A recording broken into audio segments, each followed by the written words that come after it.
محترم سامعین کرام، اسٹیج پر معزز علماء کرام، بزرگان دین، دانشوران قوم و ملت اور ہماری سماج کی بہو بیٹیوں، میں نے آپ لوگوں کے سامنے قرآن کریم کی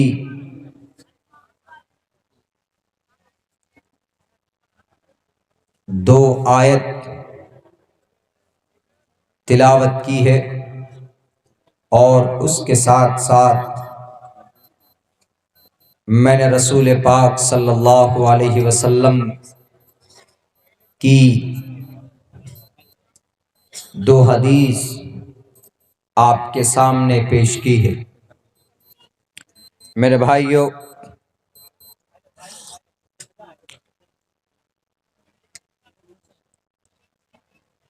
ان کا تعلق، ان کا اشارہ تعلیم، علماء کرام،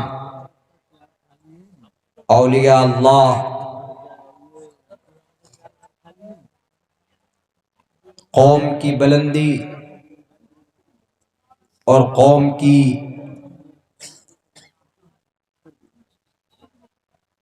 ذلت کے تعلق سے روشنی ڈالی گئی۔ میں آپ لوگوں کے سامنے سب سے پہلے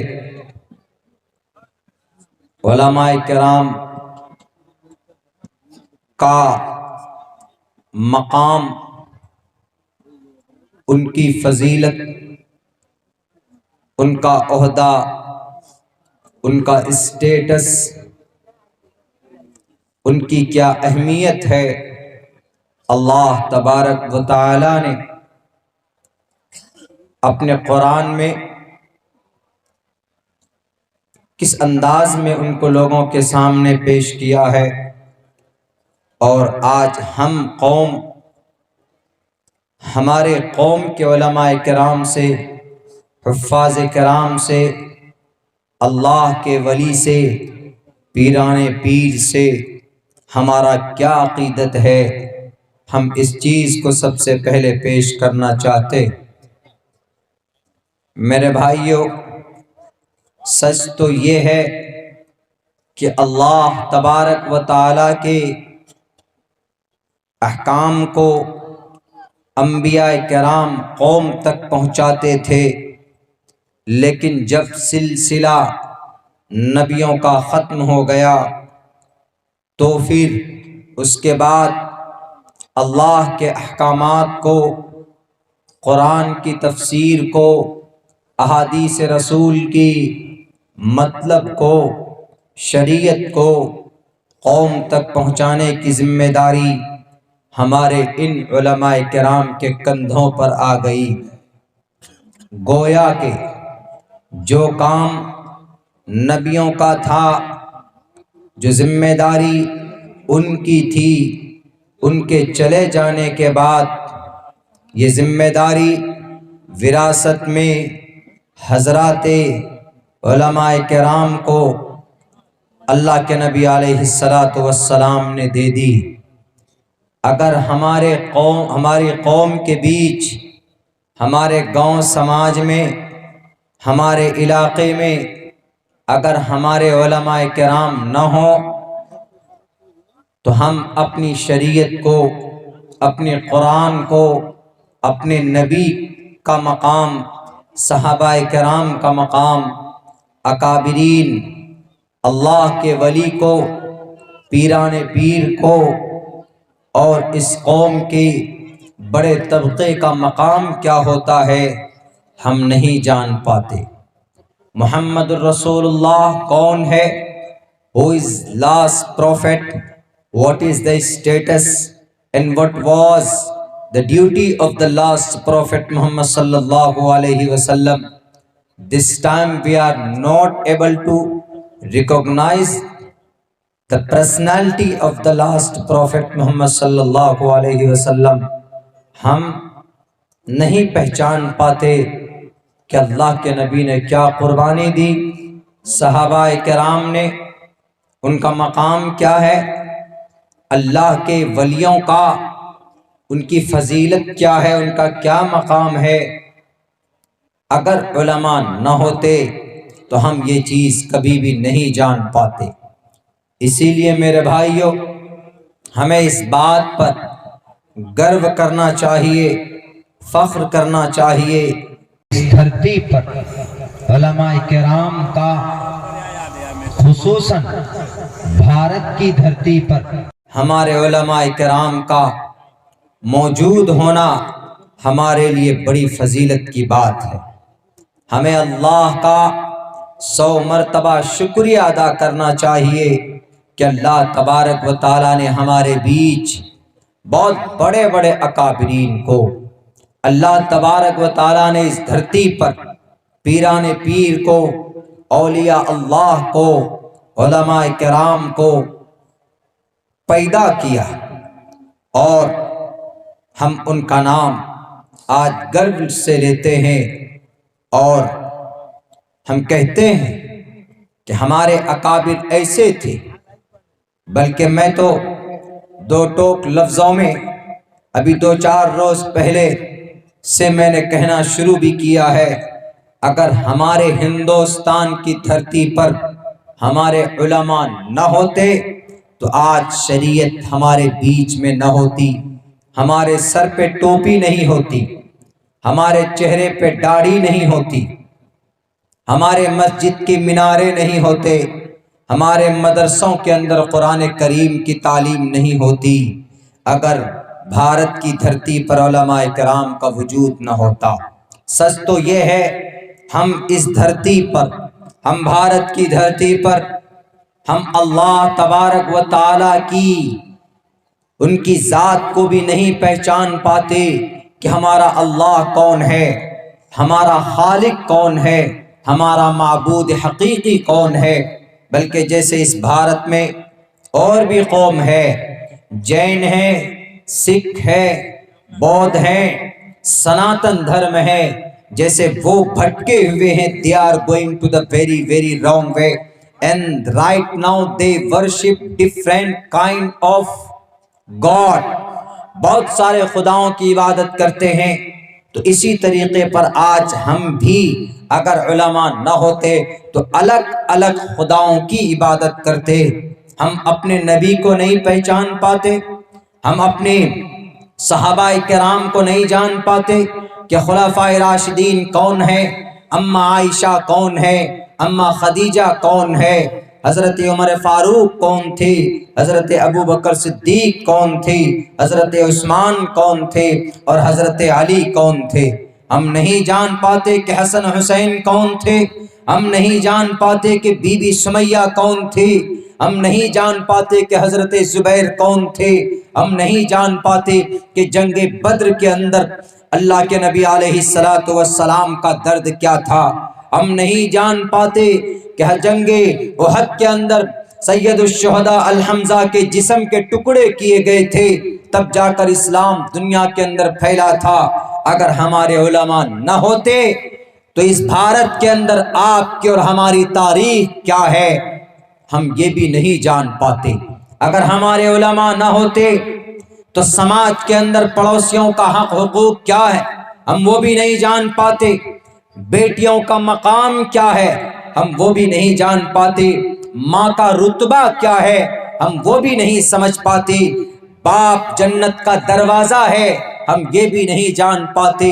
اگر ہمارے علماء کرام نہ ہوتے، اگر قرآن کریم کی تعلیم ہمارے بیچ میں علماء نہ رکھتے تو سچ یہ کہوں کہ ہم لوگ ان پڑھ گوار انسان ہوتے مگر ہمارے اندر انسانیت نہیں ہوتی۔ Therefore we should to be proud، we should to proud، ہمیں گرو ہونا چاہیے because the lot of علماء کرام، the number of علماء کرام are found in entire India۔ ہمارے بھارت کے اندر علماء کرام کا ایک بہت بڑا طبقہ موجود ہے الحمدللہ، اور جن کے سامنے کھڑے ہونے سے بڑے بڑے ترم خواہ ڈرتے ہیں، پیر کانپتا ہے ان کا، ایک رعب ہے۔ دیکھ لیجئے ہمارے اکابرین کو، علماء کرام کو، ہمارے مدارس کو،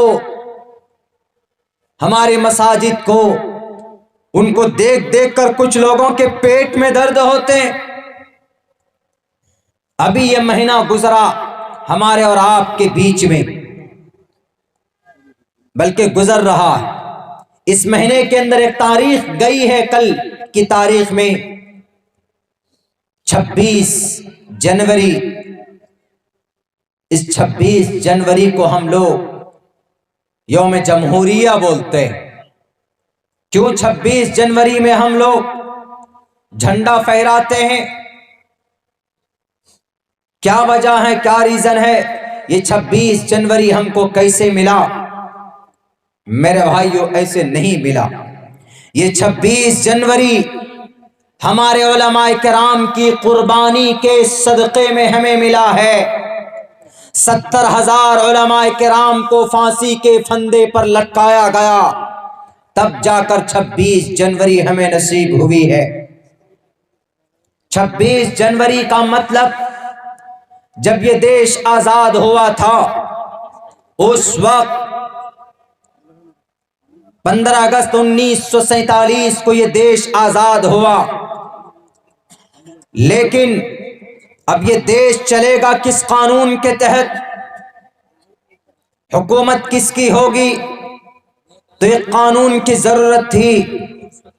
15 اگست 1947 کو دیش تو آزاد ہو گیا، لیکن اب اس دیش کو چلائیں گے کیسے؟ سسٹم کیا ہوگا؟ قانون کیا ہوں گے؟ تو پھر 3 سال کی مدت میں ڈاکٹر بھیم راؤ امبیڈکر کی ٹیم کے ذریعے سے ایک قانون، ایک سمویدھان تیار کیا گیا، اور اسی سمویدھان اور قانون کو 26 نومبر 1949 کو 1949 کو یہ جو قانون بنا تھا اس کو ایکسپٹ کیا گیا، قبول کیا گیا۔ 26 جنوری کے دن وہ قانون 1950 26 جنوری کو وہ قانون پورے بھارت کے اندر نافذ کیا گیا۔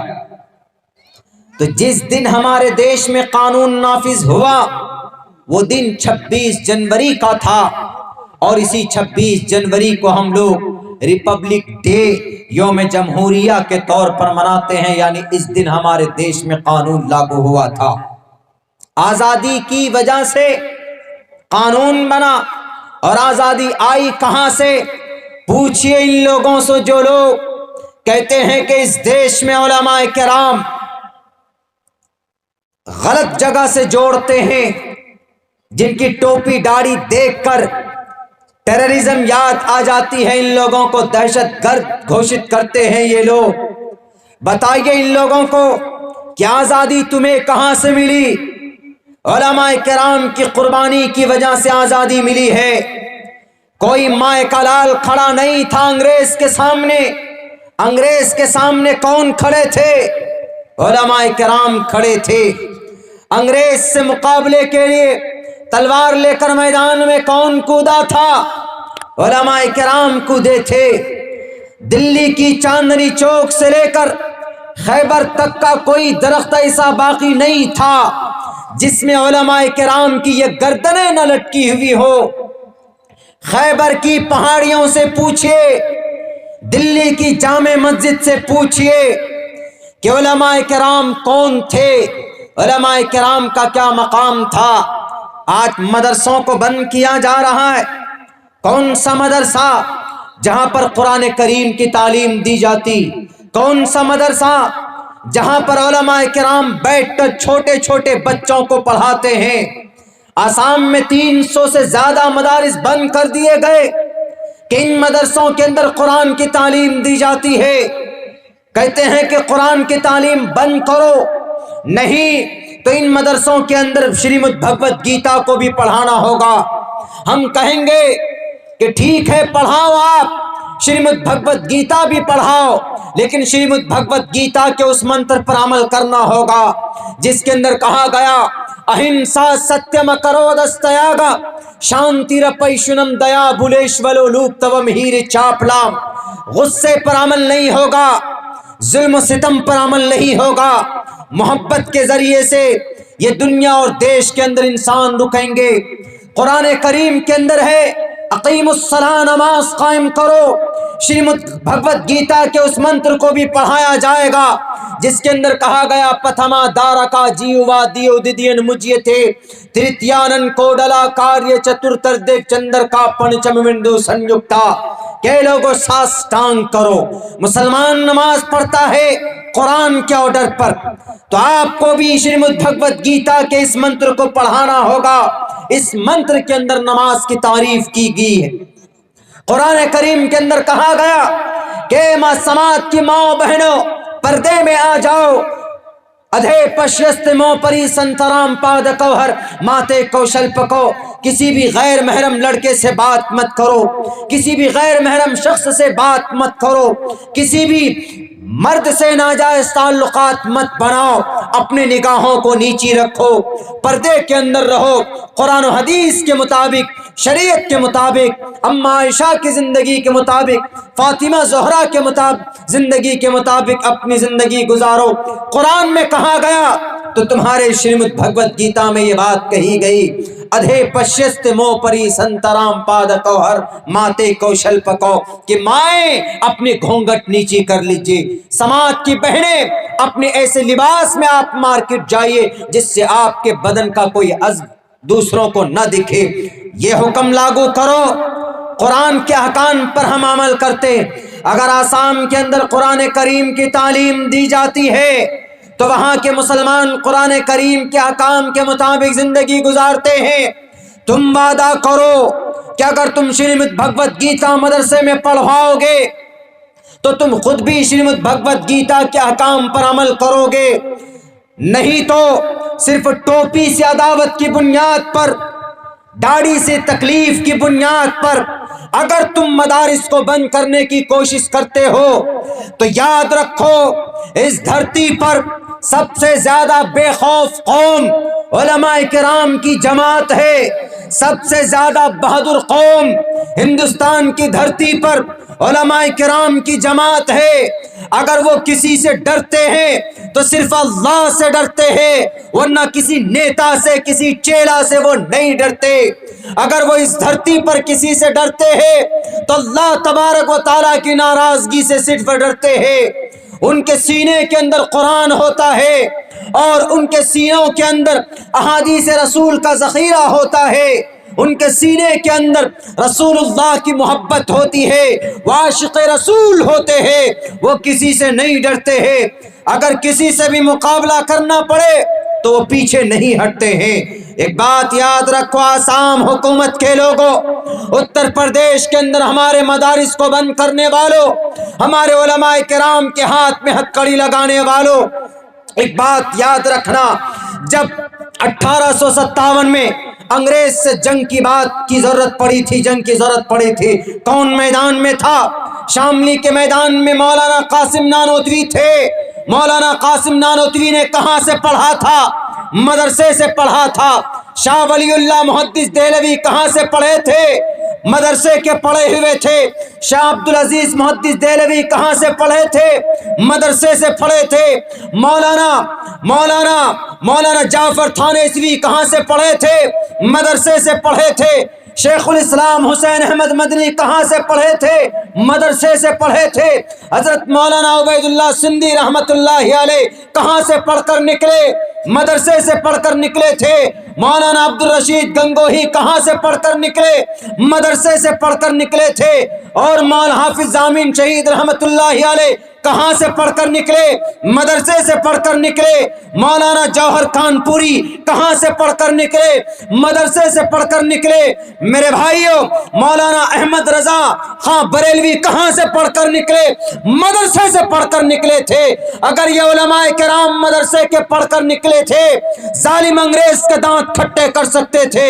کون تھے یہ؟ سامنے توپ کے دہانے پر کھڑے ہونے والے یہ علماء کرام کی تعداد تھی جو انگریز کے سامنے ڈٹ کر کھڑا ہوا تھا۔ آج بھی اگر اس دیش کو ضرورت پڑی ہے خون کی، تو سب سے پہلے اگر خون دینے کے لیے کوئی تیار ہوگا تو وہ قوم جماعت کون سی ہوگی؟ وہ جماعت علماء کرام کی جماعت ہوگی، کوئی دوسری جماعت نہیں ہو سکتی۔ میرے بھائیوں، میں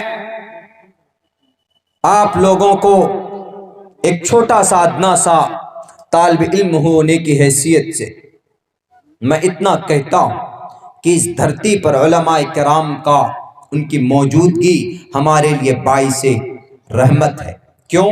ہمیں وہ قرآن پڑھ کر بتاتے ہیں، ورنہ آج ہم 3-4 خدا کی عبادت کرتے، ہم رسول اللہ کو نہیں پہچانتے کہ why the last prophet come to the earth to teach the people on what is wrong and what is right۔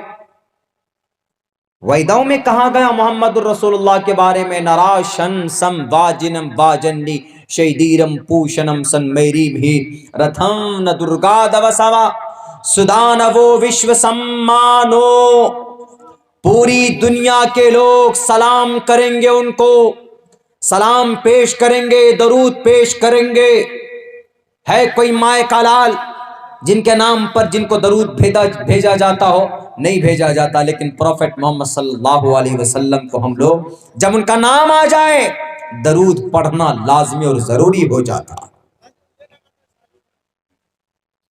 بتاؤ کوئی مائے کا لال بڑا بڑا ترم خاں آیا اس دھرتی پر، بڑے بڑے لوگ آئے، بڑے بڑے بہادر، بڑے بڑے بادشاہ اور بڑے بڑے پہلوان اس دھرتی پر آئے۔ رستم آیا، نوشیرواں آئے، چنگیز آیا، ہلاکو خان آیا، بڑے بڑے لوگ آئے، لیکن کسی کا نام لیا جاتا ہے؟ نہیں لیا جاتا۔ لیکن محمد صلی اللہ علیہ وسلم کا نام ادب کے ساتھ، احترام کے ساتھ ہم لیتے ہیں۔ جب ان کا نام لیا جاتا ہے تو ہمارے دل کے اندر ایک الگ طرح کی خوشی پیدا ہوتی۔ یہ کس نے بتایا؟ کون بتائے؟ محمد رسول اللہ کی فضیلت کون بتائے گا؟ علماء کرام بتائیں گے۔ اگر علماء نہ ہو، اگر یہ چھپانے پہ لگ آ جائیں، قرآن کی، شریعت کی باتیں چھپانے پہ آ جائیں، تو پھر ہمیں سچائی کا کیسے پتہ چلے گا؟ ہمیں کیسے پتہ چلے گا کہ بی بی سمیہ کو بیچ سے چیرا گیا تھا؟ ہمیں کیسے پتہ چلے گا کہ حضرت خباب بن ارت کو انگاروں پر لٹا کر تڑپایا گیا تھا؟ ہمیں کیسے پتہ چلے گا کہ حضرت عمار بن یاسر کی آنکھیں نکال دی گئی تھی؟ ہمیں حضرت زبیر کی آنکھیں نکالی گئی تھی؟ ہمیں کیسے پتہ چلے گا کہ حضرت بشیر ابن جندل کو مدینۃ المنورہ سے مکۃ المکرمہ گھسیٹ کر لے جایا گیا؟ کیسے پتہ چلے گا؟ کون قرآن کریم کی تفسیر کرے گا؟ میرے بھائیوں، علماء کرام کی زیارت کیجئے، ثواب حاصل کیجئے، اولیاء اللہ سے عقیدت سے ملیے، پیران پیر کے سامنے جا کر بیٹھیے، دعائیں لیجئے، زندگی کی رکاوٹیں ان سے مشورہ کیجئے، کوئی بھی معاملہ ہو وشاورہم فی الامر، تو مشورہ کیجئے اور آگے سرپرست قیادت علماء کرام کے ہاتھوں سونپیے۔ ڈیفینیٹلی میں آپ کو کہہ سکتا ہوں کہ you will success in every matter, ناکام نہیں ہو سکتے آپ۔ ایک لڑکا ہم سے فون کر کے پوچھا رشی کیش سے آج، مولانا what is similar similarity between Quran and Ved. ہم نے کہا اس کا مطلب ہے کہ قرآن اور وید میں کیا سمانتا، کیا یکسانیت ہے. دیکھیے وہ ایک پی ایچ ڈی کا مطلب ڈاکٹر آف فلسفی کی پڑھائی کر رہا، اس میں ایک ٹاپک ہوتا ہے، اس کے اوپر مضمون لکھتے ہیں، ریسرچ کرتے ہیں ڈیپ میں جا کر. تو اس کو دیا اس کے ٹیچر نے کہ اس ٹاپک کے اوپر لکھ کر لاؤ. اس نے لکھا پورے رشیکیش کے جو وہ یونیورسٹی ہے اس میں اندر تنہا یہی ایک لڑکا ہے جو مسلم ہے، ایک ہی لڑکا، باقی سب اس میں سناتن دھرمی ہیں، دوسرے ڈیفرنٹ الگ الگ مذہب کے لڑکے. بہت مشکل سے اس کا ایڈمیشن ہوا. تو وہاں جو پروفیسر لوگ ہیں، جو پڑھانے والے ہیں، تو اس کو تھوڑا الگ نظریے سے بھی دیکھتے. تو اس کو ٹاپک دیا کہ واٹ از، تم اسلام مسلم ہو، you are a Muslim and you know lot of about your Islam, بہت کچھ جانتے ہوگے تم اسلام کے بارے میں، لکھ کر کے لاؤ کہ what is relation, what is connection between Quran and Ved, کیا رشتہ داری ہے دونوں میں، کیا یکسانیت ہے، لکھ کر کے لاؤ. اس نے لکھ کر کے لا کہ ایک ایسی گرنتھ ہے کہ جس کے اوپر قرآن کے ذریعے روشنی ڈالی گئی ہے، بتایا گیا ہے کہ یہ ایک ایشوریہ گرنتھ ہے، یعنی ایک ایسی چیز ہے کہ جس کو سمجھنے میں قرآن کی ضرورت پڑی. تو وہ پروفیسر صاحب دیکھ کر کے غصے میں آ گئے. انہوں نے کہا کہ ایسا کیسا ہو سکتا ہے، ہمارے وید کو پہچاننے میں ہمیں قرآن کی ضرورت پڑی، ہمیں نہیں چاہیے یہ قرآن. کیوں یہ قرآن؟ اس لیے نہیں چاہیے کیونکہ اس قرآن کریم کے اندر نماز کی بات کہی گئی ہے، اس قرآن کریم کے اندر اذان کی بات کہی گئی ہے، اس قرآن کریم کے اندر نماز کے اوقات کے بارے میں باتیں کہی گئی ہے، علماء کرام کی فضیلت بیان کی گئی ہے، اس قرآن کریم کے اندر سود سے بچنے کی ترغیب دی گئی ہے، اس قرآن کریم کے اندر اور بہت سارے احکامات بیان کیے گئے ہیں.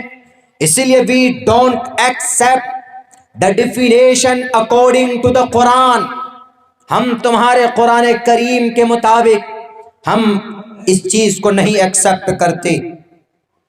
تو اب بتائیے اس بچے کو ضرورت پڑی، he called me، مجھے اس نے کال کیا، مجھ سے اس نے پوچھا، تو اس نے مجھے بھیج کے دیا جو ہم نے پڑھا ہے.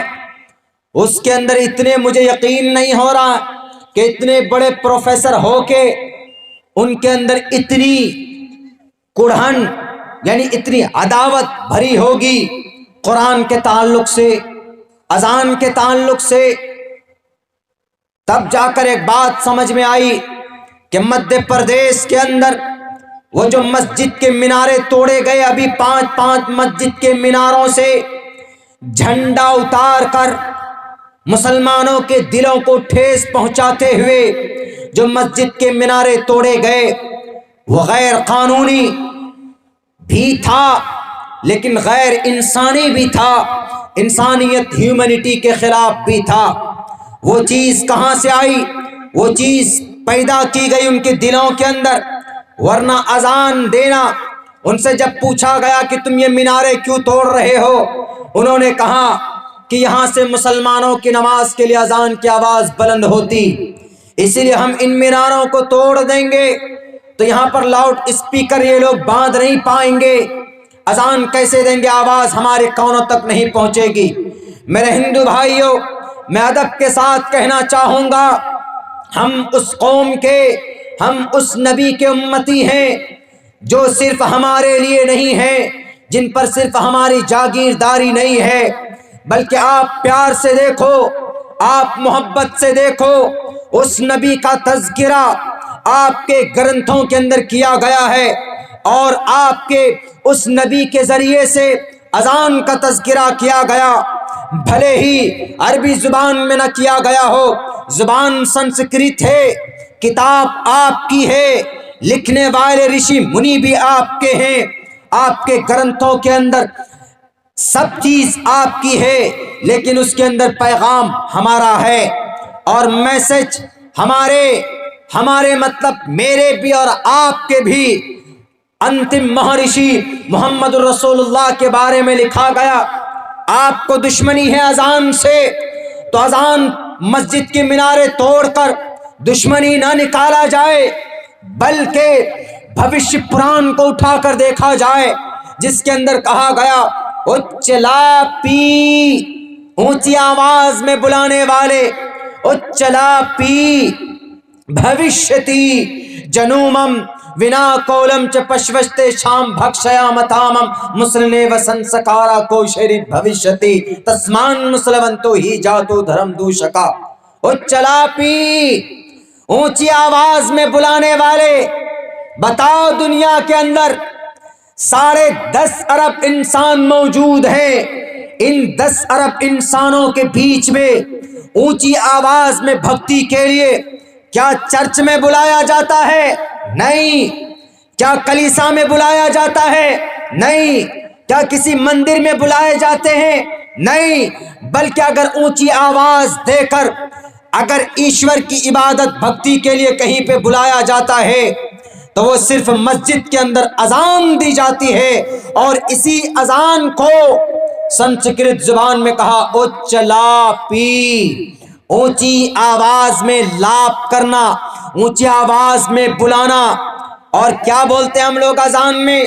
حی علی الصلاۃ، نماز کی طرف آؤ، حی علی الفلاح، کامیابی کی طرف آؤ۔ کوئی بری چیز نہیں ہے۔ مدھیہ پردیش میں ہمارے 5 مسجد کے مینارے کے توڑنے والوں، اگر آپ کو مسجد پر لاؤڈ اسپیکر پر لگے دیکھنے سے آواز، لاؤڈ مسجد کے مینارے پر لاؤڈ اسپیکر سے آپ کو تکلیف ہے، اذان کی آواز سے اگر آپ کو تکلیف ہے، تو آپ کو اذان سے تکلیف نہیں ہونی چاہیے، بلکہ آپ کے گرنتھ کے اندر جو ہمارے اذان کی بات کہی گئی ہے، آپ پہلے اس گرنتھ کو اٹھا کر، اس پنے کو، اس ورق کو اکھاڑ کر پھینک دو اور کہو کہ اس کے اندر محمد کا تذکرہ ہے، اس کے اندر اچلاپی اذان کا تذکرہ کیا گیا ہے، ہم اس کو اٹھا کر پھینکتے ہیں۔ اگر آپ سچے واقعتاً، اگر آپ کو نفرت ہونی چاہیے تو اپنے اس گرنتھ سے ہونی چاہیے، لیکن آپ ایسا کرو گے نہیں۔ کیوں؟ میں جانتا ہوں اگر آپ نے ایسا کیا تو آپ کو پرماتما پوچھے گا کہ تم نے یہ پاپ کیوں کیا، تم نے بھوشیہ پران کے منتر کو کیوں کھاڑ کر پھینکا؟ کیوں؟ اچلاپی، محمد کے بارے میں ہم نے کہا تھا کہ وہ محمد صرف داڑھی ٹوپی والوں کا نہیں ہوگا، بلکہ وہ محمد تمہارا بھی ہوگا، وہ نبی تمہارا بھی ہوگا۔ تم ان کے قدموں پہ جا کر گر کے تو دیکھتے، تم ان کے دربار پہ جا کر پہنچ کر تم معافی کا اعلان تو کرتے۔ اور تم سے بڑے بڑے ترم خان کو اس نے سینے سے لگایا، گلے سے لگایا ہے۔ حضرت سیدنا حمزہ رضی اللہ تعالیٰ عنہ کے جسم کے ٹکڑے کیے گئے تھے، کس نے کیا تھا؟ اس وقت وحشی نے کیا تھا۔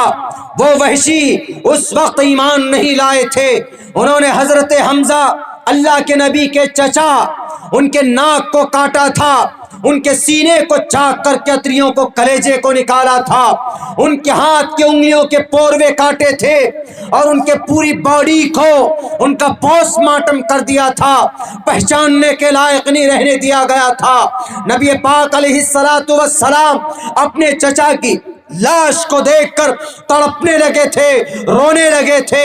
جنگ احد کے میدان میں 70 صحابہ کرام کو بڑے دردناک انداز میں شہید کیا گیا تھا۔ اللہ کے نبی علیہ السلام نے پوچھا کہ کس ظالم نے یہ حالت کی میرے چچا کی؟ بتاؤ۔ کہا گیا کہ وحشی نے کی ہے۔ اللہ کے نبی علیہ السلام نے اتنی طاقت تھی آپ کے اندر، اگر کسی کو ایک گھونسا مار دیتے تو اس زمین سے اس انسان کا وجود مٹ جاتا، لیکن نبی پاک علیہ الصلوۃ والسلام نے اپنے جانی دشمن کو حضرت وحشی کو بھی معاف کر دیا اور کہا کہ جاؤ تم میرے سامنے مت آیا کرو، میرے پیچھے سے آواز لگایا کرو اگر تمہیں ملاقات کرنی ہو، کیونکہ جب تم میرے سامنے آتے ہو میرے چچا کی لاش مجھے میرے سامنے دکھائی دیتی ہے۔ کوئی مائے کا لال بتاؤ، مسجد کے مینارے توڑنے والے اذان کے نام پر محبت سے عداوت کرنے والے فرانس کے پروفیسروں، ہے کوئی مائے کا لال ایسا بتاؤ جس نے اپنے جانی دشمن کو سینے سے لگایا ہو؟ ہے کوئی مائے کا لال جو طائف کے میدان میں پتھروں کی خون کی بارش میں نہا گیا ہو لیکن اپنے جانی دشمن کے لیے دعا کی ہو اور کہا ہو اللہم اہدی قومی فإنہم لا یعلمون، اے اللہ اس قوم کو تو ہدایت دے دے، یہ قوم مجھے نہیں جانتی۔ لاؤ ایسی شخصیت، لاؤ ایسی ذات اقدس، لاؤ ایسا گڈ مین، لاؤ ایسا انسان جس کے اندر مسلمانوں کے لیے بھی ہمدردی ہو اور انسانوں کے لیے بھی ہمدردی ہو، جانوروں کے لیے بھی ہمدردی ہو، یہودیوں کے لیے بھی ہمدردی ہو، کرسچن کے لیے بھی ہمدردی ہو۔ لاؤ ایسا آدمی، ہم آج ان کا کلمہ پڑھ لیں گے، لیکن ولن تفعلوا، قیامت تک ایسا انسان پیدا نہیں ہو سکتا۔ اگر ایسی کوئی شخصیت ہے تو محمد رسول اللہ صلی اللہ علیہ وسلم کی ذات اقدس۔ ایک کرسچن نے لکھا دی 100 بک کے اندر صاف صاف لفظوں میں کہ میں نے 100 آدمیوں کی تاریخیں لکھی ہے، لیکن سب سے بہتر تاریخ ہسٹری اگر کسی کی ہے، from the childhood to the end, شروع سے لے کر آخر تک اگر کوئی آدمی ہے ایسا کہ جس کی زندگی کی کسی بھی پہلو پر عمل کیا جا سکے تو وہ صرف ذات اقدس محمد الرسول اللہ صلی اللہ علیہ وسلم کی۔ اسی لیے میں کہتا ہوں دو ٹوک لفظوں میں کہ میرے بھائیوں، ہمارے علماء ہیں جو ایک ایک چیز آپ کو قرآن و حدیث کی روشنی میں بتاتے ہیں، تو اس بندے کو مجھ سے انہوں نے سوچا کہ مجھے کون بتا سکتے ہیں صحیح یہ بات کہ قرآن میں ویدوں میں کیا سمانتا ہے، تو اس کو کسی نے، اس نے یوٹیوب میں جا کر ریسرچ اس میں ڈھونڈا، کھوجا تو دیکھا، شاید اس کو لگا کہ عبداللہ سالم مجھے بتا سکتا، تو اس نے مجھے فون کیا اور مجھے کہا کہ مولانا آپ بتائیں۔ میں نے کہا کہ دیکھو قرآن، آپ اگر کسی ہندو بھائی کو یہ کہیے گا کہ میرے قرآن میں یہ لکھا ہے کہ ہم ایک اللہ کی عبادت کریں، تو وہ آپ کی بات نہیں سنیں گے۔ کیوں؟ وہ اللہ کو نہیں مانتے، وہ قرآن کو نہیں مانتے۔ آپ ان سے یوں کہیے کہ ایشور نے ہمارا گرنتھ جو قرآن ہے، ہمارے گرنتھ میں، گرنتھ کا مطلب گرنتھ بک پستک کو بولتے ہیں، گرنتھ جو اوپر سے آتی ایشور کے طرف سے، اور قرآن بھی کہاں سے آیا؟ اوپر سے ہی آیا۔ تو آپ اگر کسی سامنے والے کو ان کے سمجھ کے مطابق بات کریں گے تو آپ کی بات بہت غور سے سنیں۔ آپ کسی بھی ہندو بھائی کو سامنے رکھ کر کہو کہ اللہ نے قرآن میں کہا محمد الرسول اللہ والذین معہ اشداء علی الکفار رحماء بینہم، ان کو تکلیف ہوگی۔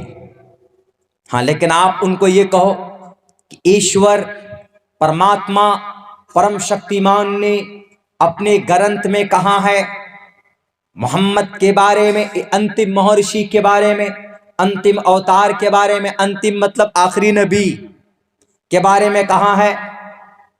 کیا کہا ہے؟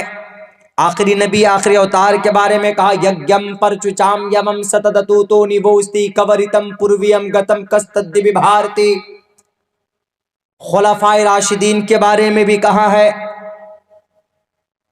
چتر بھر بھراتری بھر دیو کرشیامی کلکشیم۔ آپ ان کو اگر اس طریقے سے بات کریں گے تو آپ اگر کھڑے ہیں تو اس کو آپ کو بستر دیں گے، بٹھا کر کہیں گے کہ بھیا ذرا اور بھی سناؤ، وہ سنیں گے۔ آپ اسی وقت کہیے ہمارا ایشور ایک، ہمارا انتم اوتار یعنی آخری نبی پروفٹ محمد صلی اللہ علیہ وسلم، محمد صرف مسلمانوں کے لیے نہیں، وہ سمپورن جگت کے لیے۔ اسی لیے کہا گیا جگت پتی اشناس دود امن اٹھیشوریہ گننوتا، بہت ساری وشیشتائیں اس کی ان کے اندر تھی۔ یہ چیز کون بتا رہا ہے؟ یہ چیز جب تک ایک پڑھا لکھا جانکار آدمی نہیں ہوگا، جب تک اس گرنتھ کا عالم نہیں ہوگا، قرآن کا عالم نہیں ہوگا، وہ نہیں بتا سکتا۔ ہم سے بہت لوگ پوچھتے ہیں کہ مولانا چترویدی کا کورس کہاں سے کیا؟ چترویدی کا کوئی کورس نہیں ہوتا۔ آپ بھی چاہیں تو آپ ویدوں کو پڑھ سکتے ہیں۔ ہمارے سماج میں جو بچے فیس بک پہ ٹائم پاس کرتے ہیں، ہمارے سماج کے بچے جو اناپ شناپ نعرے بازی کرتے ہیں، جو واٹس ایپ فیس بک پہ چیٹنگ کر کر اپنی زندگی گزار رہے ہیں، برباد کر رہے ہیں، اگر ان بچوں کا مطالعہ کا شوق ہو جائے، قرآن کریم کی تلاوت کا شوق ہو جائے، محمد الرسول اللہ صلی اللہ علیہ وسلم کی سنت جاننے کا شوق ہو جائے، تو میرے بھائیو اللہ کے نزدیک عالم بننا، نیک بننے کے لیے عالم ہونا ضروری نہیں ہے۔ نیک بننے کے لیے، نیک ہونے کے لیے گناہوں سے بچنا یہ ضروری ہے۔ پتا چلا بہت بڑے عالم دین ہیں، بہت بڑے دانشور تو ہیں، لیکن ہم گناہوں سے نہیں بچتے ہیں، تو اللہ تبارک و تعالیٰ کے نزدیک ہماری دانشوری کوئی کام نہیں آئے۔ ایسے نہیں بنے تھے بڑے بڑے اولیاء اللہ، پیران پیر۔ معین الدین چشتی کی شکل کو دیکھ کر ایک غیر مسلم مجبور ہوتا تھا کلمہ پڑھنے پر۔ شیخ عبد القادر جیلانی کی زندگی کو دیکھ کر بڑے بڑے ڈاکو اپنے راستے بدل لیتے تھے۔ وہ بہت بڑی بڑی کتابیں نہیں پڑھی تھی انہوں نے، ان کی زندگی کے اندر تقویٰ، زندگی ان کی سنت سے لبریز تھی۔ آج جو ہماری زندگی کے اندر سنت نہیں ہے، ہماری زندگی کے اندر ہمیں نبی پاک علیہ الصلوۃ والسلام سے محبت ہم نہیں رکھتے ہیں، بلکہ بس نام کے مسلمان ہیں، تو میرے بھائیوں جس کی بنیاد پر آج ہم ذلیل اور رسوا ہو رہے ہیں، اس لیے میں کہتا ہوں نوجوان طبقے سے، ایک بڑا دانشور نیک بننے کے لیے آپ اپنے علاقے کے جو علماء کرام ہیں، آپ کے سماج کے اندر جو پڑھا لکھا طبقہ ہے، آپ ان کے طرف رجوع ہوئیے اور آپ ان سے دین کی جانکاری حاصل کیجئے۔ یہ چیز آپ کی شریعت کے اندر ہے۔ اگر آپ کوئی دین کی بات سیکھنے کے لیے جاتے ہیں، نبی کے بارے میں جاننے کے لیے جاتے ہیں، علماء کرام تو کئی دن کا سفر کر کے تعلیم حاصل کرنے کے لیے پہنچتے تھے، تب جا کر ان کو ایک ایک اللہ کے نبی کی سنت وہ حاصل کرتے تھے، اللہ کے نبی کے حدیث حاصل کرتے تھے۔ آج تو الحمدللہ ہمارے ہر طرف مدرسے ہی مدرسے ہیں، مکتب ہی مکتب ہے، علماء کرام ہی علماء کرام ہیں۔ آپ جدھر جائیں گے تو وہاں پر آپ کو قرآن و سنت کی، صحابہ کرام کی، اولیاء اللہ کی ایک بڑی جماعت آپ کو دیکھنے کو مل جائیں گی۔ اس لیے میں کہتا ہوں کہ 100 بار اگر ہم شکریہ ادا کریں تو کم نہیں ہے میرے بھائیوں، اس لیے کہ کم ہوگا، اس لیے کہ ہر طرف علماء کرام کی تعداد اپنے دروازے کھولے بیٹھے ہیں کہ آئیے، جس کو بھی چاہیے جو جانکاری وہ لے سکتا ہے۔ وہ بندہ مجھے فون کر کے کہتا ہے اتنے دور سے، ہم نے بتایا ان کو، ہم نے کہا کہ بتاؤ، ایشور نے کہا اپنے گرنتھ کے اندر ایکو دیوہ سرو بھوتیشو گوڑہ، اور یہی بات قرآن کریم کے اندر کہی گئی، قل هو اللہ احد اللہ الصمد۔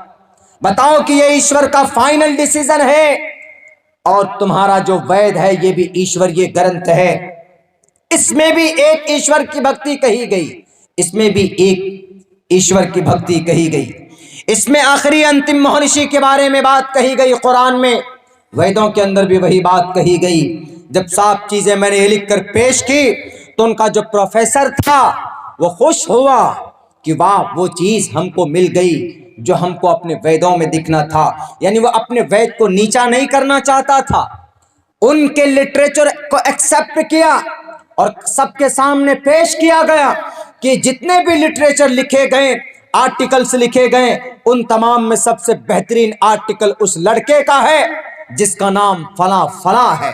سب سے بہترین کیوں؟ اس کے اندر تذکرہ قرآن کا تھا، اس کے اندر تذکرہ محمد رسول اللہ کا تھا، اس کے اندر تذکرہ صحابہ کرام کا تھا، اس کے اندر تذکرہ اولیاء اللہ کا تھا.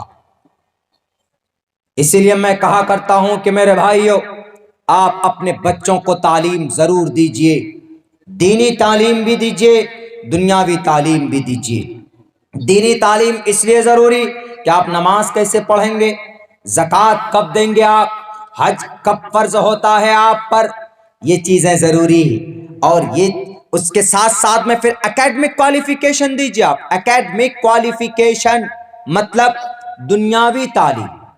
دنیاوی تعلیم کو کوئی غلط مت سمجھیے.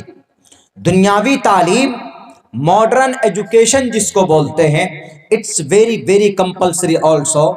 اگر آپ if you don't have, you are not educated person, تو definitely you will be، آپ ہر جگہ پر ہار جائیں گے، ہر جگہ کے اوپر آپ تقریباً ذلیل و رسوا کرنے کی کوشش کی جائے. اور ایک بات میں نے بہت اچھی پڑھی ابھی 2 روز پہلے، ترکی کا ایک بہت بڑا پروفیسر، اس نے لکھا کہ جس بچے میں، جس انسان میں قرآن کی تعلیم، سائنس کی تعلیم، یہ دونوں چیز جس بچے، جس انسان کے اندر ہو تو وہ انسان، ان کے اندر ہمدردی بہت ہوتی ہے. جس کے اندر قرآن کی تعلیم ہو اور جس کے اندر سائنس کی بھی تعلیم ہو کچھ نہ کچھ. پہلی بات تو ہمدردی ہونے کے لیے، ایک سچا انسان بننے کے لیے قرآن کی تعلیم ہے تو اس سے بڑی چیز کچھ اور نہیں. لیکن اس نے اپنے نظریے کے حساب سے بتایا ہے. اس نے کہا کہ جس انسان کے اندر قرآن کی تعلیم ہو اور ساتھ میں ہی سائنس بھی ہو تو اس کے اندر ہیومنٹی، مانوتا کوٹ کوٹ کر بھرا ہوگا. صرف گرو کی بات کہنے پر یا صرف راجنیتاؤں کے اشارے پر کسی کے اندر ہمدردی نہیں آتی ہے. سماج کے لوگوں، دانشور طبقہ، ایک اچھے خاصے لوگ، ہم لوگ یہاں پر بیٹھے ہوئے، دیکھیں سماج کی ترقی کسی نیتا سے نہیں ہوتی، گاؤں کے اندر خوشحالی کسی M P M L A سے نہیں ہوتی، بلکہ سماج کے اندر ترقی جبھی ہوتی ہے جب سماج کا بچہ پڑھنے لکھنے لگتا، جب سماج کے بچہ ایجوکیشنل فیلڈ میں جاتا ہے، تعلیمی میدان میں جاتا ہے، تبھی سماج کی ترقی ہوتی ہے. ویسے نہیں ہوتی. کسی سے امید مت لگائیے کہ کوئی آپ کا بھلا کرے گا. ہر آدمی کو اپنی اپنی کرسی کی لگی پڑی ہے، ہر کوئی چاہتا ہے کہ اس کی کرسی بچ جائے، اس کی کرسی اونچی ہو جائے. لیکن آپ کو اگر بیچنا پڑے تو آپ کو بھی بیچنے میں پیچھے نہیں ہٹتے ہیں لوگ. اسی لیے آپ کو اپنی قوم کی، سماج کی ترقی کے لیے اتحاد کے ساتھ، جیسے آج مل کر آپ نے یہ جلسہ آرگنائز کیا ہے، اس سے ایک اچھا پیغام جائے گا پورے بھارت میں. کون پہنچائے گا؟ یہ عبداللہ سالم پہنچائے گا، آپ کے میڈیا والے پہنچائیں گے کہ مشترکہ مجمع ہے پٹاس پور کے اندر، یہاں کی کمیٹی نے مل جل کر پروگرام کیا اور اتنی اتحاد، اتنی اتفاق، اتنی بھائی چارہ محبت، بلکہ المسلم کجسد واحد، یہاں کے مسلمان ٹوٹل ایک جسم کے مانند ہیں، کسی کے اندر کوئی بھید بھاؤ نہیں ہے. اگر آپ متحد ہیں تو آپ طوفان کے رخ کو موڑ سکتے ہیں، اگر آپ متحد ہیں تو آپ پہاڑوں سے مقابلہ کر سکتے ہیں، اگر آپ متحد ہیں تو آپ بڑی بڑی طاقتوں کے چہرے پھیر سکتے ہیں. اگر آپ بڑی طاقت، اگر آپ چاہتے ہیں کہ ہمارے اندر اسٹرانگ، ہمارے اندر مضبوطی آئے، تو میں سمجھتا ہوں کہ میرے بھائیو آپ کے اس پورے علاقے کے لوگ جو اس جلسہ کمیٹی کی شکل کے اندر جڑے ہوئے ہیں اگر متحد ہوں گے تو عبداللہ سالم کیا کوئی بڑا منسٹر بھی آ کر یہاں پر اگر آپ کے بیچ میں آپ لوگوں کو بے وقوف بنانے کی کوشش کرے گا، اگر آپ سب کی سوچ ایک ہوگی تو آپ کبھی بھی ایسا نہیں ہونے دیں گے آپ کی، بلکہ اتحاد ان کو یہاں سے بھاگنے پر مجبور کرے گا۔ اگر وہ کوشش کرے گا اور یہ جو فلاں جماعت سے تعلق رکھتا، یہ فلاں جماعت سے تعلق رکھتا، لیکن آپ جب متحد ہوں گے تو میرے خیال سے اس کو اختلافی بات کرنے کی کوئی گنجائش نہیں ہوگی۔ اور جب مسلمان بٹتا ہے تو دشمن غالب آتا ہے۔ جنگ بدر کے میدان میں مسلمان متحد تھے تو ابو جہل کے سر کو اڑا دیا جاتا تھا معصوم بچوں کے ذریعے سے، وہیں پر جنگ احد کے اندر مسلمان بٹ گئے تھے تو اللہ کے نبی کے دانت بھی شہید ہو گئے تھے، 70 صحابہ کرام کو شہید کیا گیا تھا۔ اس سے یہ پتا چلتا ہے کہ مسلمان جب متحد ہوتا ہے تو کوئی مائے کا لال ان کا بال بیکا نہیں کر سکتی، ان کی قدموں کو نہیں ہلا سکتی۔ اس لیے پٹاس پور والوں، اس جلسے کی کمیٹی کے لوگوں، میں دل سے 100 دفعہ آپ لوگوں کو سلام پیش کرتا ہوں۔ آپ کی اس کمیٹی کو آپ نے اتحاد کے ساتھ جو پروگرام کیا ہے، بھلے ہی بہت مختصر سا مجمع یہاں پر بیٹھا ہوا ہے، لیکن آپ کے اس پروگرام کی برکت سے پورے مدنہ پور نہیں، پورے بنگال نہیں، انشاءاللہ پوری ایشیا بر صغیر کے اندر یہ پیغام جائے گا کہ مسلمانوں اب بکھرنے کا وقت نہیں ہے، اب متحد ہونے کا وقت ہے۔ اگر تم متحد ہو جاؤ گے تو کوئی گولی نکلے گی آپ کو مارنے کے لیے تو 100 سینے کھڑے ہو جائیں گے، تم ان کو کبھی بھی مٹا نہیں پاؤ گے۔ کیوں؟ اس لیے کہ اتحاد کے اندر اللہ تبارک و تعالیٰ کی رحمت ہوتی ہے، اللہ کے طرف سے فرشتے آتے ہیں۔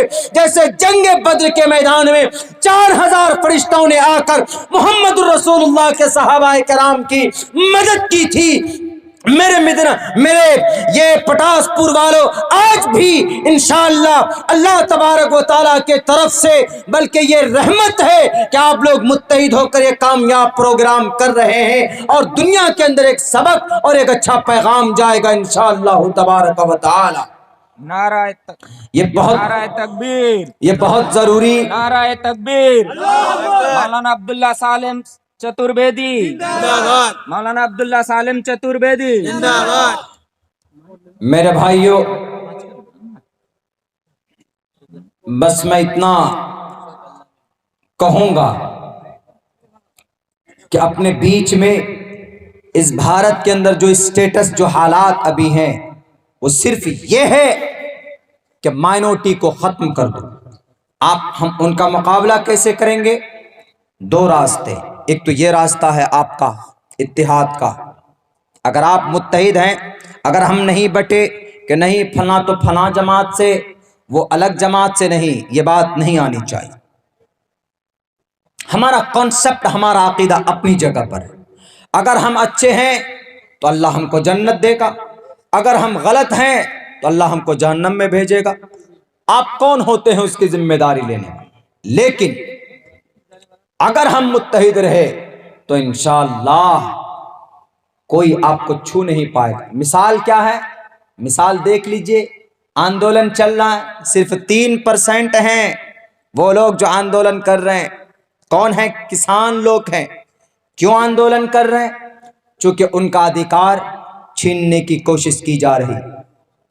یہ اس لیے 3 قانون بنائے گئے، وہ اس لیے پروٹیسٹ کر رہے ہیں چونکہ کسان جو اس دیش کی آن بان شان ہے، کسان اس دیش کی ان داتا، ہم کو روزی روٹی کون دیتا؟ کسان لوگ دیتے۔ اناج، چاول اور دوسری چیزیں کون اپج کرتے ہیں؟ آپ کے علاقے میں بھی چاول پیدا ہوتا، کسان لوگ دیتے۔ لیکن ان کے خلاف کا مطلب ایم ایس پی کے خلاف، ایم ایس پی کا مطلب ہوتا ہے ادھک سے ادھک بھاؤ پر اپنے فصل کو بیچنا۔ آپ نے چاول، دھان لگایا، اب اس دھان کو آپ کے پاس 10 کوئنٹل دھان ہوا، آپ چاہتے ہیں کہ ہم اس دھان کو بیچ کر آئیں، تو آپ اپنی ٹریکٹر گاڑی میں ڈالتے ہیں اور یہ دھان لے کر جاتے ہیں، آپ کھڑگپور جاتے ہیں، کلکتہ جاتے ہیں، ہاوڑہ جاتے ہیں، مدناپور جاتے ہیں، کہیں جاتے ہیں، وہاں پر جا کر دیکھتے ہیں کہ بھئی 10-5 جگہ کے اوپر وہ لگی ہوئی ہے، جو بہتر بھاؤ دے آپ اس کو بیچ کر چلے آتے ہیں، جو زیادہ سے زیادہ بھاؤ دے اس کو دے کر چلے آتے ہیں۔ ابھی تک یہ قانون تھا، لیکن اب کیا گیا ہے؟ اب یہ کیا گیا ہے کہ اگر کوئی آپ کے گاؤں میں کسان ہے، وہ 10 کونٹل چاول، دھان، مونجی ابھی وہ لگایا نہیں ہے، بلکہ کلکتہ ہاوڑہ سے آئیں گے کون؟ سیٹھ صاحب، جو چاول کا کام کرتے ہیں، دھان وان کا کچھ کام کرتے ہیں، وہ آ کر آپ سے کہیں گے پٹاس پور میں کہ تم 10 کونٹل دھان لگاؤ گے، اور 10 کونٹل دھان 6 مہینہ پہلے ہی، دھان لگانے سے 6 مہینہ پہلے، ابھی دھان کا وجود نہیں ہے، کچھ نہیں ہے، وہ کہے گا کہ تم 10 کونٹل دھان لگانا، 10 کونٹل دھان کی قیمت، 1 کونٹل دھان کی قیمت 1000 روپے، وہ ایگریمنٹ بنائے گا، ایگریمنٹ بنا کر کے سائن وائن کر کے وہ چلا جائے گا۔ جانے کے بعد جب 6 مہینے میں وہ آئے گا دھان لینے کے لیے، تو دھان کی قیمت اس وقت اگر 1200 روپے کونٹل ہو جائے تو اب یہ کسان 1200 روپے کونٹل میں نہیں بیچ پائے گا۔ کیوں؟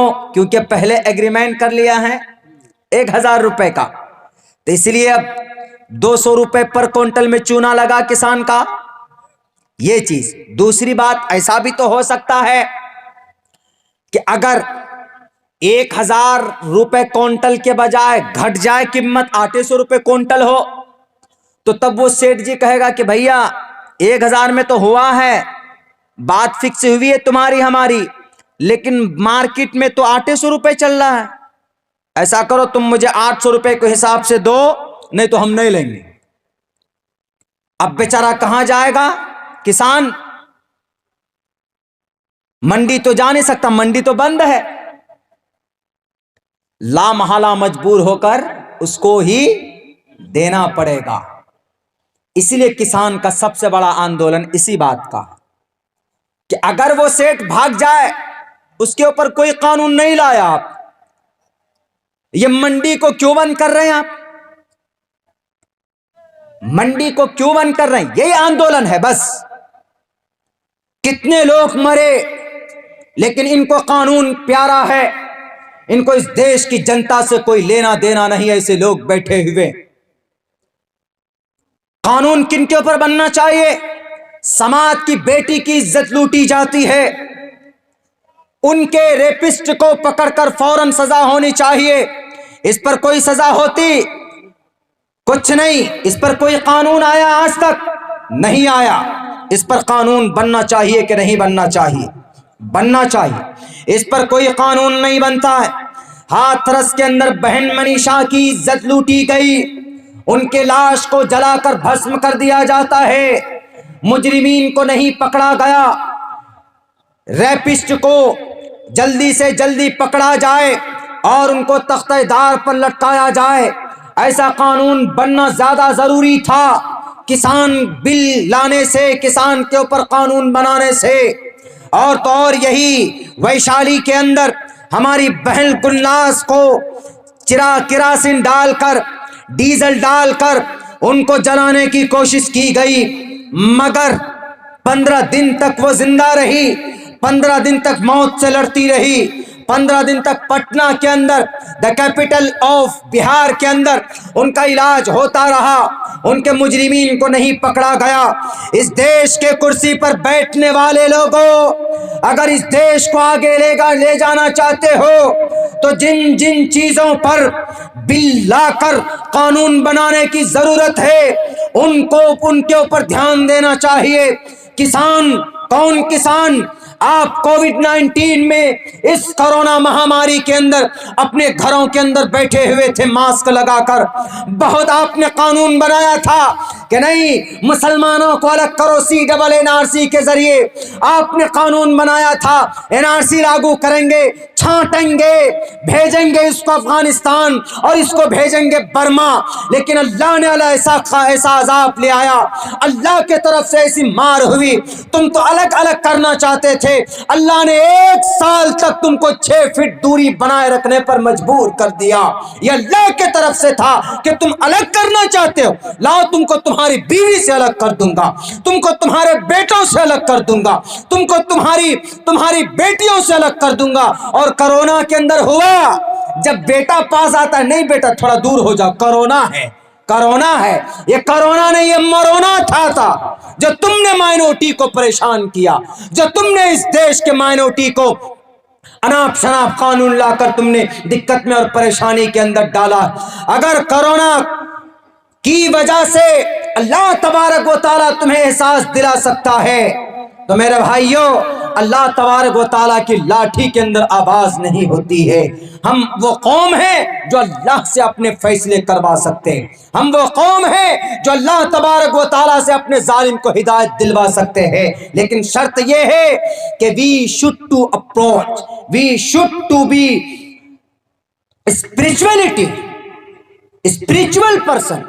Definitely if you want to be spiritual person, نیک بننا چاہتے ہیں, ایماندار بننا چاہتے ہیں, تو زمین پر دعا کریں گے تو انشاءاللہ آسمان پر اللہ تبارک و تعالی ہماری دعا کو سنے گا. ہم نماز پڑھیں گے, کسی کو اعتراض ہے, ہم نے سمجھایا اس کو, اس لڑکے کو ہم نے کہا کہ باؤ بتانا تم کو, ان کو بتانا کہ اگر آپ نماز پڑھتے ہو تو قرآن کا آرڈر نہیں. مدھیہ پردیش کے جن لوگوں نے مسجدیں توڑی ان کو بتانا کہ نماز مسلمان پڑھتا ہے تو نماز کا تذکرہ تو ویدوں میں بھی ہے. پتھما دا رکھا, سیدھے کھیا ہو جاؤ, دیو دیدیے نے مجھے تھے, دوسرے نمبر پر جھک جاؤ, ترتیانن کو ڈلاکار چترتردیو چندر کا پنچم وندو سنیکتا. کیا ہے؟ درود شریف پڑھیے, قاعدہ خیرہ کیجئے, جھک جائیے, سیدھے کھڑے ہو جائیے. وید صاف لفظوں میں کہہ رہا نماز کے بارے میں. ہم اگر آخری نبی کا, صحابہ کرام کا نام لیتے ہیں, ابو بکر کا نام لیتے ہیں, عمر فاروق کا نام لیتے ہیں, عثمان ذو النورین کا نام لیتے ہیں, حضرت علی کا نام لیتے ہیں, حسن حسین کا نام لیتے ہیں, اماں عائشہ کا نام لیتے ہیں, اماں خدیجہ کا نام لیتے ہیں, فاطمۃ الزہرا کا نام لیتے ہیں, تو کس بنیاد پر لیتے ہیں؟ ان کا نام کا تذکرہ گرنتھوں میں ہے. چتربھر براتری بھر دیو, چتربھر 4 لوگ, پاکیزہ لوگ, چتربھر براتری بھر دیو, کرشیامی کلکشیم, جو ہمیشہ قریب رہتے تھے کن کے؟ انتم مہرشی کے, محمد الرسول اللہ صلی اللہ علیہ وسلم کے قریب رہتے تھے. اتنے قریب, اور کبھی بھی انہوں نے, ان 4 لوگوں نے کسی کو تکلیف نہیں دی. خصوصاً ایک واقعہ آتا ہے کہ حضرت علی رضی اللہ تعالیٰ عنہ جب کسی نے اللہ کے نبی کو برا بھلا کہا, محمد الرسول اللہ کے شان میں توہین آمیز کلمات کہے, آج ہماری مدارس بند کی جا رہی, آج ہماری شریعت کو غلط نگاہ سے دیکھا جاتا ہے, آج ہماری نماز پر پابندی لگائی جاتی, آج ہماری عورتوں کے اوپر ان کی عزت و آبرو لوٹنے کی کوشش کی جاتی ہے, ہماری زبان سے آواز تک نہیں نکلتی. اس قوم کے لوگوں, حضرت علی رضی اللہ تعالیٰ عنہ کے سامنے ایک یہودی نے کہا کہ محمد ایسے ہیں. حضرت علی سے رہا نہیں گیا, حضرت علی نے اس کی کمر پکڑ کر اس کو اٹھا کر پٹک کر کہتا ہے کہ بتا تجھے کون بچانے والا ہے. حضرت علی کے سینے, حضرت علی کے ماتھے میں ان کا چہرہ لال ہو گیا غصے سے کہ میرے ہوتے ہوئے تم نے میرے آخری نبی کو ہمارے محمد کو، رسول اللہ کو تم نے گالی دی ہے، آج تم کو میرے جلال سے کوئی نہیں بچا سکتا۔ لیکن بتاؤ ان دشمنان کو جو کہتے ہیں کہ اسلام کے اندر تشدد ہے، صحابہ کرام بڑے کرور تھے، بڑے وائلنٹ رہتے تھے، حضرت علی کے چہرے پر اس یہودی نے زور سے تھوک پھینکا تو حضرت علی فوراً الگ ہو گئے۔ اس یہودی نے سوچا کہ میں تو مروں گا ہی لیکن تھوک دیتا ہوں اس کے چہرے پر تاکہ اس کو اور اس کی رسوائی کروں۔ حضرت علی کی شکل پر جیسے ہی تھوک پڑتی ہے وہ الگ ہو جاتے ہیں۔ تو حضرت علی سے پوچھا اس یہودی نے کہا کہ حضرت علی تم کو تو اور مجھے مارنا چاہیے تھا، اگر ہم ہوتے ہمارے چہرے پر کوئی تھوکتا تو ہم اس کی 32 دانت توڑ دیتے، اس کے سینے پہ خنجر اتار دیتے ہیں، ہمارے اندر اتنا غصہ ہوتا۔ لیکن قربان جائیے حضرت علی پر، حضرت علی نے کہا کہ جب میں نے تجھے پٹخا تھا اس وجہ سے کہ تو نے میرے پیارے نبی محمد الرسول اللہ کے شان میں توہین آمیز کلمات کہے، مجھ سے برداشت نہیں ہوا تھا۔ آج میری بہنوں کی عزت لٹتی ہے، ہم خاموش ہو جاتے ہیں۔ بہن گلناز کے جسم کو داغا گیا، ہم خاموش ہوئے۔ ہاتھرس میں بہن منیشا کی عزت لوٹی گئی، ہم خاموش ہو جاتے ہیں۔ آسام میں 350 مدارس بند کر دیے گئے، ہم خاموش ہو جاتے ہیں۔ نہیں میرے بھائیوں، آواز بلند کرنی پڑے گی آپ کو، سوشل میڈیا کے ذریعے آواز بلند کیجئے، بلکہ اپنا پروٹیسٹ درج کروائیے جب ضرورت پڑتی ہے۔ سنویدھان کے مطابق، قانون کے مطابق کسی کو دکھ تکلیف مت پہنچائیے۔ اگر آپ کو شریعت میں دخل اندازی کی جا رہی ہو اور آپ کے اندر کوئی آپ کی رگ حمیت نہ پھڑکے، آپ کے ماتھے میں شکن نہ آئے، تو سمجھیے کہ آپ کا ایمان کمزور ہے، آپ کمپلیٹلی مسلمان نہیں ہے۔ حضرت علی نے کہا کہ اے یہودی تو نے محمد الرسول اللہ کو غلط کہا، میں محمد الرسول اللہ کے شان میں، شریعت میں اللہ کے لیے کوئی غلطی کرے تو میں معاف نہیں کر سکتا۔ میری جان و مال قربان محمد پر، میں فنا ہو جاؤں لیکن محمد الرسول اللہ کو کوئی غلط کہے، وی کانٹ بیئر، میں برداشت نہیں کر سکتا، اسی لیے میں تجھے دفن کر دیتا یہیں پر۔ لیکن جب تو نے میرے چہرے پہ تھوک پھینکا تو اب وہ میٹر پرسنلی ہو گیا، اب جو مجھے غصہ آیا تو تیرے میرے چہرے پر پھینکنے کی وجہ سے آیا، اب یہ میرا پرسنل میٹر ہو گیا، اور میں اسلام یہ اجازت نہیں دیتا کہ میں اپنے خاطر کسی کو تکلیف دوں، کسی کو ماروں۔ اگر میں تجھے مارتا تو لوگ کہتے کہ علی کے چہرے پر تھوکا اس لیے علی نے اس کا دانت توڑ دیا، اس لیے میں تجھے جا معاف کرتا ہوں۔ ہے کوئی دنیا کے اندر ایسے انسان کو کی تربیت کرنے والا؟ لاؤ دنیا والو، یہ چیلنج ہے میرا کہ ایسی تربیت شدہ صحابہ کرام والذین معہ اشداء علی الکفار رحماء بینہم، تشدد کرنے والوں پر پہاڑ تھے وہ، ہمدردی کرنے والوں کے لیے موم رہتے تھے وہ۔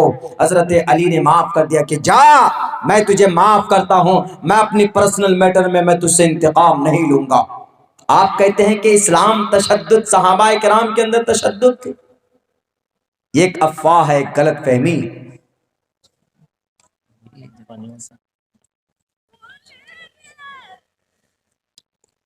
میرے بھائیوں، لاکھ کوشش کر لیں آدمی اسلام کو بدنام کرنے، لیکن جب تک اس دھرتی پر تعلیم و تعلم علماء کرام کا وجود ہے، کوئی مائے کا لال قرآن کو نہیں بدل سکتا، شریعت کو مٹا نہیں سکتا، نبی کی نبوت پر کوئی انگلی نہیں اٹھا سکتا۔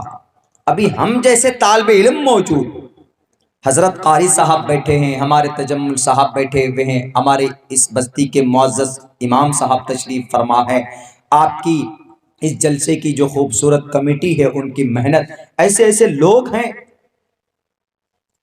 سینہ تان کر انشاءاللہ کھڑے ہو جائیں گے، شریعت میں آنچ نہیں آنے دیں گے، لیکن ضرورت اس بات کی ہے کہ ہم لوگ شریعت کے مطابق اپنی زندگی گزاریں گے تبھی۔ بات کیا چل رہی تھی؟ بات یہ چل رہی تھی کہ there are two types of education: Islamic education یعنی دینی ایجوکیشن، تعلیم، اور ماڈرن ایجوکیشن۔ ترکی کے اس پروفیسر نے لکھا کہ جس انسان کے اندر قرآن کی بھی تعلیم ہو اور سائنس کی بھی تعلیم ہو تو اس کے اندر ہمدردی ہوتی ہے. تو جب یہ لائن میں نے پڑھا تو فوراً میرے دماغ میں، میرے ذہن میں ہمارے بھارت کے اندر ایک مہان انسان گزرے ہیں، اللہ ان کی مغفرت فرمائے. فوراً ان کی زندگی جو میں نے پڑھا ہے تو وہ چیز میرے ذہن میں آئی.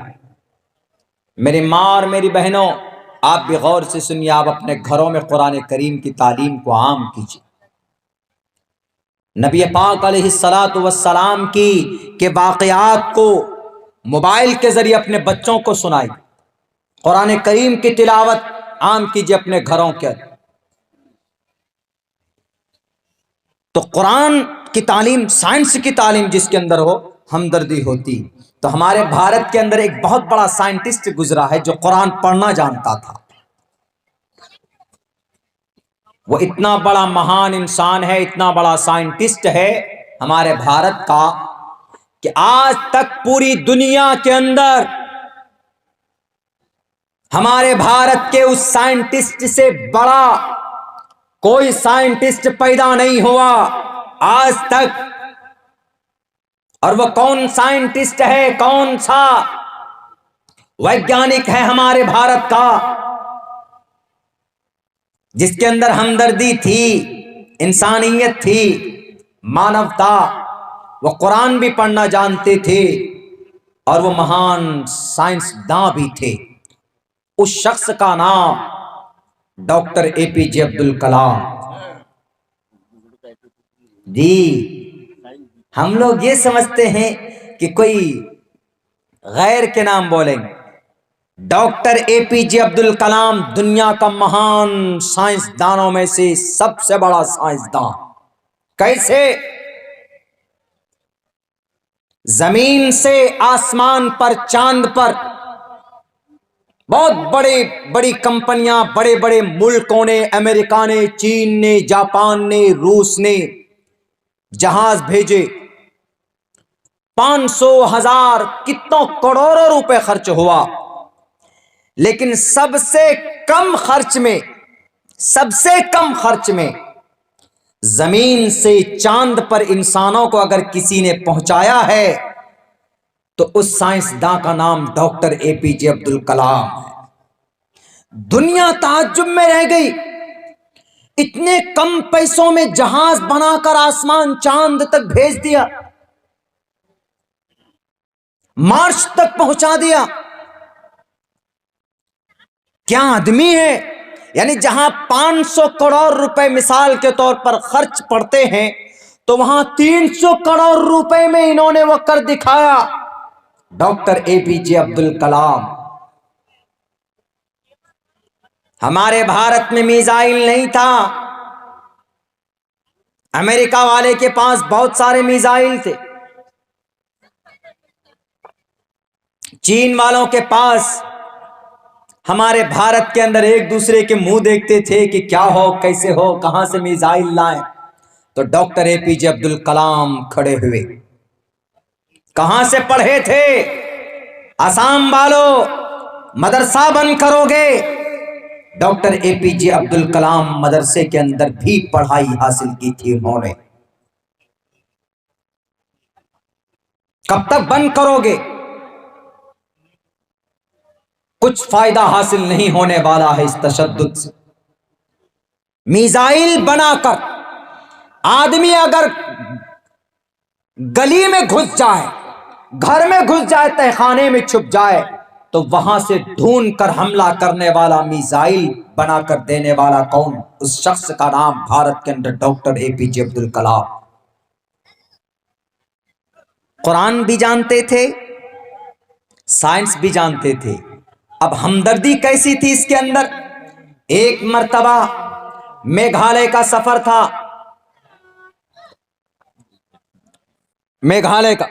میگھالیہ کا سفر تھا. اپنی گاڑی میں بیٹھے، کون بنے؟ وہ راشٹرپتی بنے اس دیش کے اخیر میں. لیکن میگھالیہ کے سفر پہ تھے. جب انہوں نے دیکھا کہ سامنے بھی آگے گاڑیاں ہیں، 5-6 پیچھے بھی گاڑیاں. ایک جوان فوجی کو مشین گن تانے ہوئے کھڑا ہے کہ کہیں ہمارے راشٹرپتی ڈاکٹر اے پی جے عبد الکلام صاحب کو کوئی دقت، کوئی پریشانی نہ، کوئی حملہ نہ کر دے. ان کے پروٹیکشن کے لیے کھڑے تھے. ڈاکٹر صاحب دیکھتے رہے بہت دیر تک. انہوں نے گاڑی رکوا کر پوچھا کہ یہ لڑکا کیوں کھڑا، یہ ملٹری والا نوجوان کیوں کھڑا؟ انہوں نے کہا کہ سر آپ کی پروٹیکشن کے لیے کھڑا ہے. کہا کہ اس جوان کو لاؤ میرے سامنے. اپنے گدی پہ بٹھایا گیا، اپنے ساتھ گاڑی میں بٹھایا ان کو، اور کہا جاتا ہے کہ جب تک ڈاکٹر صاحب اس علاقے کا دورہ کیے، جب تک انہوں نے اسپیچ دی، انہوں نے ان کو کھڑا نہیں ہونے دیا، بلکہ جہاں جاتے تھے ساتھ میں لے کر جاتے تھے. آج اگر کوئی کرسی مل جائے کسی کو تو 10 لاکھ روپے کا سوٹ پہننے کی کوشش کرتا ہے، 3 لاکھ روپے کا قلم استعمال کرنے کی کوشش کرتا ہے. اے دنیا والو، پریرنا حاصل کرو ڈاکٹر اے پی جے عبد الکلام کی زندگی سے. ان کو 3 لاکھ 10 لاکھ کا سوٹ نہیں، بلکہ اگر کسی کانفرنس ہال میں جاتے تھے تو کرسی اگر ان کے لیے الگ بنتی تھی تو اس کرسی کو اٹھا کر الگ کر کے جو کامن کرسی بنی ہوئی ہوتی تھی اسی کرسی پر بیٹھ کر لوگوں کو سمبودھت کرتے تھے. اگر ضرورت پڑ جاتی تھی تو نیچے زمین پہ بیٹھ کر لوگوں سے باتیں کیا کرتے تھے. وہ بھول جاتے، جانتے تھے وہ کہ میں راشٹرپتی ہوں، لیکن ان کے اندر ہمدردی تھی. اس نوجوان کو کھڑا ہوتے دیکھ کر دل کے اندر ہمدردی آئی، دل کے اندر رحم پیدا ہوا. اس نوجوان کو اپنے پاس بٹھا کر کے رکھا تھا. یہ چیز کس کے اندر آ سکتی ہے؟ ایک ایمان والے کے اندر یہ چیز، یہ ہمدردی آ سکتی ہے. اس لیے میرے بھائیو، اپنے بچوں کو قرآن کی تعلیم بھی دیجیے. اگر قرآن کی تعلیم دیجیے گا تو ہمدردی کے لیے وہی کافی ہے، لیکن زمانے کے اعتبار سے آپ اپنے بچوں کو ہمارے ہندوستان کے قانون کے مطابق قانون کی تعلیم ان کو دیجیے. ہمارے اس دیش کے اندر جو انگلش میڈیم اسکول ہیں، پرائمری اسکول ہیں، اسکول کی اکیڈمک کوالیفیکیشن بھی اپنے بچوں کو دلائیے گا تو انشاءاللہ تبارک و تعالی آپ کا بچہ کہیں پر بھی ذلیل اور رسوا نہیں ہوگا. ورنہ آپ کے بچوں کو رسوا کیا جائے گا، آپ کے بچوں کے حق حقوق چھین لیے جائیں گے. ایک تھا نوجوان، ہم اپنی بات آپ کو بتاتے ہیں کہ گاڑی لے کر جب ٹول ٹیکس پہ پہنچتے ہیں تو ہماری گاڑی میں نمبر پلیٹ نہیں لگی تھی. انہوں نے کہا کہ مولانا عبداللہ آپ کو 105 روپے دینے ہوں گے. میں نے 105 نہیں دوں گا، because I am a local person. I belong to Jokihardt. Jokihardt is located in Aradia district, and Aradia district 90 kilometers away from here to Jokihardt. Jokihardt local area میں آتا ہے. جب اس طریقے سے ہم نے ان سے بات کی، ہم نے کہا کہ 105 نہیں دوں گا. پولیس والے آ کر بولنے لگے کہ مولانا 9 لاکھ روپے کی گاڑی میں بیٹھے ہیں، 50 روپے ایکسٹرا دے دیجئے گا تو کیا بگڑ جائے گا؟ میں نے کہا 50 نہیں، میں 100 روپے دینے کے لیے تیار ہوں. لیکن اس کی یہ جو ٹوپی اور داڑھی دیکھ کر اس کے اندر جو نفرت پیدا ہوئی ہے، یہ اس نفرت کی وجہ سے مجھے ڈرانے کی کوشش کر رہا ہے اور مجھے دھمکانے کی کوشش کر رہا ہے اور مجھے ڈیمورلائز کرنے کی کوشش کر رہا ہے. اسی لیے اس کے پسینے اتار دوں گا. میں 50 روپے ایکسٹرا نہیں دوں گا. کیوں؟ یہ اللیگل ہے اور میں اللیگل چیز کو برداشت نہیں کر سکتا. ہم نے کہا کہ آپ ہمارے پروٹیکٹر ہیں، آپ پرشاسن کے لوگ ہیں، آپ ہمارے محافظ ہیں، ہماری حفاظت آپ کیجئے. آپ ان کی طرفداری کیوں کرتے ہیں؟ اسی لیے میں گاڑی کھڑی کر دوں گا یہاں پر، میں ایک قدم آگے بڑھنے نہیں دوں گا. پیچھے ٹریفک جام لگ جاتا ہے، ڈرائیور لوگ آ کر کہتے ہیں کہ جب یہ اپنا آدھار کارڈ دے رہا ہے، جب یہ اپنا پروف دے رہا ہے کہ یہ لوکل ایریا کا رہنے والا آدمی ہے، تو یہ زور زبردستی کیوں؟ وہ جو آدمی ضد پر اڑا ہوا تھا، ٹول ٹیکس کا اونر جو تھا، وہاں کا جو مینیجنگ ڈائریکٹر تھا، وہ تیک لگائے ہوئے تھا. ہم نے کہا کہ میری ٹوپی اور داڑھی دیکھ کر تمہارے اندر یہ نفرت پیدا ہوئی، تمہارے اندر یہ چیز دشمنی پیدا ہوئی کہ مولانا صاحب کو ڈرائیں گے، دھمکائیں گے.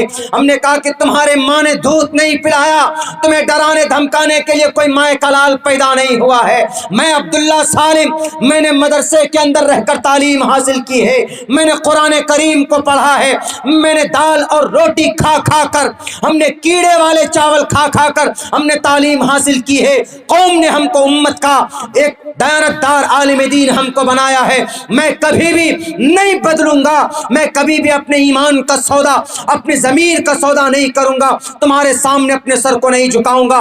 دیکھتے ہیں کون مائے کا لال مجھ سے 105 روپے لے کر دکھاتا۔ میں نے گاڑی کھڑی کی، ہم نے کہا کہ لوکل ہو، لوکل کا ایک 55 روپے بنتا ہے، لو 55 روپے میں منع نہیں کر رہا ہوں۔ میرے بھائیو، آپ کا یہ بھائی وہاں پر ڈٹا رہا، ان دا این اخیر میں کہا کہ مولانا آپ نے تو بھیڑ جمع کر دی، لیجئے 50 روپے جمع کیجئے، لے کر جائیے۔ میں نے کہا کہ اب 50 نہیں، اب چاہے تم 60 روپے لے لو، میں دینے کے لیے تیار ہوں، لیکن تم کو اعتراف کرا کر کیا، میں نے اعتراف کیا اس نے کہ ٹھیک ہے آپ لوکل ہیں، آپ جائیے، اگر آپ پڑھے لکھے ہیں تو آپ کہیں پر بھی اپنی بات یقین کے ساتھ کہہ سکتے ہیں، اگر آپ پڑھے لکھے نہیں ہیں تو آپ کا حق بھی آپ کے پاکٹ سے، آپ سے حلق سے چھین لیا جائے گا۔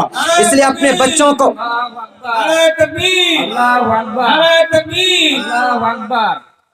میرے بھائیوں، اس لیے میں کہا کرتا ہوں کہ اپنے بچوں کو مدرسوں میں بھی پڑھائیے، مکتب میں بھی پڑھائیے۔ تفریق، انتشار سے قوم برباد ہوتی۔ اگر ہم متحد ہو کر، دو ہی راستے ہیں، اگر ہم ان دونوں راستوں پر چلے تو میں آپ کو دعوے کے ساتھ کہہ سکتا ہوں کوئی مائے کا لال آپ کو چھو نہیں سکتا، آپ کو ہاتھ نہیں لگا سکتا۔ ہمارے قوم کے نوجوان، میں سمجھتا ہوں کہ تقریباً 53% نوجوان ایسے ہیں جو سگنیچر کرنا نہیں جانتے، جو سائن کرنا نہیں جانتے۔ بہت بڑی تعداد ہے نوجوانوں کی، اور الحمدللہ جس کے سینے کے اندر ایمان ہوگا، نورانیت اندر ہوتی، لیکن جب آپ آگے قدم بڑھائیں گے تو یقیناً تعلیم کے میدان میں جب آپ جائیں گے تو وہ نور پھیلے گا، پھوٹے گا، باہر نکلے گا، اور پھر کوئی بدنام نہیں کر سکتا۔ اچھی طرح سے آپ دیکھ لیجئے، جہاں جہاں پر ہمارے نوجوان پڑھے لکھے کسی کمپنی میں ہے، الحمدللہ اچھے پوسٹ پر، اچھے عہدے پر۔ ہمارے علاقے میں ابھی پچھلے سال کی بات، بلکہ لاک ڈاؤن کے بعد، ایک نوجوان کا اعلان ہوتا ہمارے گاؤں کے قریب کا کہ بھائی اس نوجوان نے UPSC کے اندر کامیابی حاصل کی، یعنی وہ DM بنے گا۔ سول سروسز میں اپنے بچوں کی تیاری ہونی چاہیے۔ آپ کے ڈسٹرکٹ کے اندر اگر کوئی حملہ ہندو مسلم کا فساد ہوتا ہے تو اس کا کنٹرول کرنے والا کون ہوتا ہے؟ ڈسٹرکٹ مجسٹریٹ ہوتا ہے، SDO SDM ہوتا ہے۔